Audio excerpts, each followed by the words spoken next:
Today I'm going to be giving you 10 reasons to pick up the new Moto G Stylus 2021.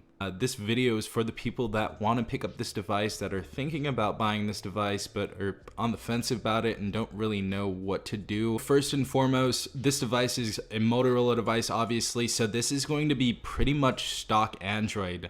You're going to have some good fluidity on this device. It's going to be quick and responsive. I've really liked Motorola's UI for a long time now. It's just a very simple or light skin over stock Android, and it doesn't really do anything crazy like Samsung does, but that's a whole other story. I feel like for anybody who's moving from a Google device, you know, going to something, maybe getting something a little bit cheaper, this is definitely the device to get, and the updates are going to be shown in here as well. I actually just patched this device today.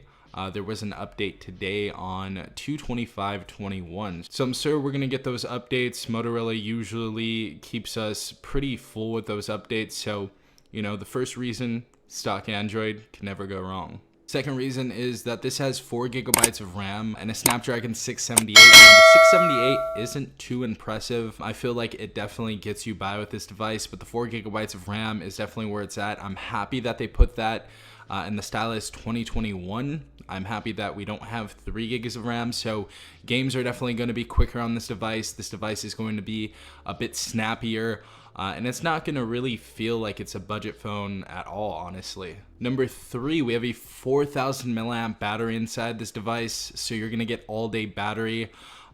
Really like this device's battery so far. Usually I get over a day when I'm using this as my main device, so you guys are not going to have an issue getting through the workday or school day with this device, because that 4,000 milliamps does have you covered. Also, this device does come with a 10-watt charger, and it charges up relatively quickly, so really happy to see that on this device. Number 4 definitely has to be the 6.8 inch screen. This is going to be a bigger phone. This does come with a stylus. We'll talk about that later. But this device is very big at 6.8 inches. So if you guys have smaller hands, just know this is going to be a bit of a behemoth. But if you guys do like phablets, this is definitely going to be for you. You know, reminiscing on the past, like the tablets from 2012 and 2013, like the Nexus 7, that device was like 7 inches. So seeing a phone that is almost 7 inches is kind of crazy in 2021. I really did not expect this when I started out reviewing phones and stuff. Absolutely love phablets though. I love bigger devices, so you guys are gonna have, you know, a good time watching Netflix, YouTube, and going through social media on this device. This screen is not 90 hertz, but I don't know why it feels like that. It feels very smooth. It feels very fluid. I believe this does have HDR as well when you're watching YouTube videos, so the screen does actually look good. This is full HD. This isn't going to be an AMOLED screen though, but it is actually pretty decent for what it is. Number 5 definitely has to be the form factor and the build of this device. This is built with plastic and glass, but somehow they made it feel insanely premium. As you guys can see on the back of the device, we have our Motorola emblem. This is going to be a very bare bones device when it comes to design. Obviously we have the new design for the camera right there, but I really love the simplicity of this device. Also on the right side of the device, we have our fingerprint sensor. So, you know, if you're wearing something over your face, you don't have to use facial recognition. We have a fingerprint sensor right here, and it's fairly quick, honestly, and accurate as well. So I'm happy that that is there, but the rest of the device looks pretty cool. We also have that stylus at the bottom right here, and this time it actually clicks in. So I'm very happy that they pulled through with that. The LG Stylo 6 from last year did actually have this, and the Moto G Stylus from last year did not. Now, the only reason why I liked the Stylo 6 was definitely because of that.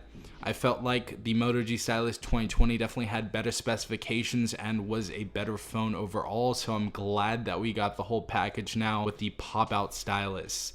And it's going to be even harder to lose since you can pop it back in and get that satisfying feel and security for your stylus. Also, bottom of the phone, we have our speakers. The speakers on this device are actually pretty decent. It can get very loud. The only thing that I did not like is that they took the front-facing speaker off the headset, so we don't have a speaker there anymore. But honestly, it is very adequate. It is going to be a decent speaker. It's going to get loud enough for you to enjoy videos and things like that. So really like the form factor of this device. Also this white right here, I really like this white color, and I believe it also comes in black. I need to check that one out later on. But build, definitely a plus. Sixth reason definitely has to be the camera. Now you can get some pretty decent shots out of this camera in good lighting. This camera doesn't perform too well in low light, but outside, you know, or in studio light, this camera is going to perform well. The other thing about this device is we actually have 4K on here. So we're gonna be able to record in 4K, and a lot of phones that are $300, the 4K isn't that decent, and this one is actually pretty good. I'm gonna do a video on this camera this week, and I'm gonna show you a bunch of different things that you can do with it as well, but really liking this phone's camera and the capabilities. Eighth reason is that this has 128 gigabytes of storage. I know a ton of other devices, especially the iPhones and the Samsungs, that you have to pay way more money, about $100 to $150 more just to get an upgrade on that storage. So great to see we have 128 gigabytes of internal storage on here, and we also have a dedicated micro SD card slot, so you guys can actually expand that storage if you would like to. Number 9, I know we talked about this before, but I have to say the fingerprint sensor is absolutely exceptional. Honestly, this is one of the most accurate fingerprint sensors I have seen in a very long time. It's just practical. You have it on the right side of there.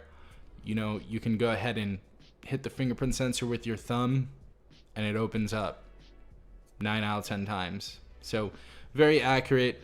I like the placement of it as well. I just think it's a smart thing that Motorola added overall. And number 10, obviously the Motorola fanboys are gonna get this, but for the people who don't really use Motorola devices, we have something called Moto Actions. So when you go inside of here, you're gonna scroll down. We can get to the gestures right here. And we have things like quick capture. We have power touch. We have our fast flashlight. So if when I go ahead and chop right there, the flashlight turns on and off. Let's go to a few other things right here. We have 3-finger screenshot, lift to unlock, flip for D&D, pick up to silence, and swipe to split. So we have all of these shortcuts on here trying to help the user out. So I really like that Motorola put these practical use cases into features on their devices, and this is just another reason to pick up this device.